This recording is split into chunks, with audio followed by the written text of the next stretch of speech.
वाघर्डे आरोग्य केंद्रात नियमांची होळी, घातक जैव वैद्यकीय कचरा उघड्यावर जाळला. वैद्यकीय अधिकारीचा मनमानी कारभार, लहान मुले आणि प्राण्यांच्या जीवाशी खेळ.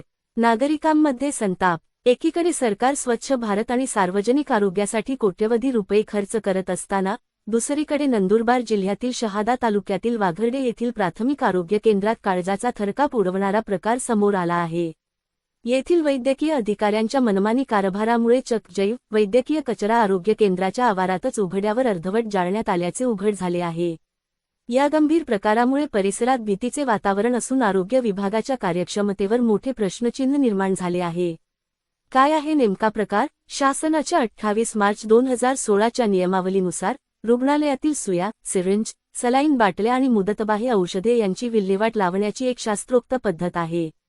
यासाठी लाल, पिवळ्या आणि काळ्या कचरापेट्यांचा वापर करून हा कचरा जिल्हास्तरीय केंद्राकडे पाठवणे बंधनकारक आहे. मात्र वाघर्डे प्राथमिक आरोग्य केंद्रात या सर्व नियमांना धाब्यावर बसवण्यात आले. आरोग्य केंद्राच्या आवारात सलाईनच्या सुया, सिरिंज आणि औषधांच्या गोळ्या अर्धवट जळालेल्या अवस्थेत आढळून आल्या आहेत. औषधांच्या जाळपोळीने शंकांचे पेव. जळालेल्या कचऱ्यात मोठ्या प्रमाणात औषधांच्या गोळ्या सापडल्याने प्रकरणाचे गांभीर्य अधिकच वाढले आहे. औषधांची मुदत संपली होती का? त्यांची नोंद एक्सपायरी रजिस्टर मध्ये केली गेली होती का? नियम नसतानाही हा कचरा जाळण्याचे आदेश नक्की कोणाचे होते? असे अनेक प्रश्न आता उपस्थित केले जात आहेत.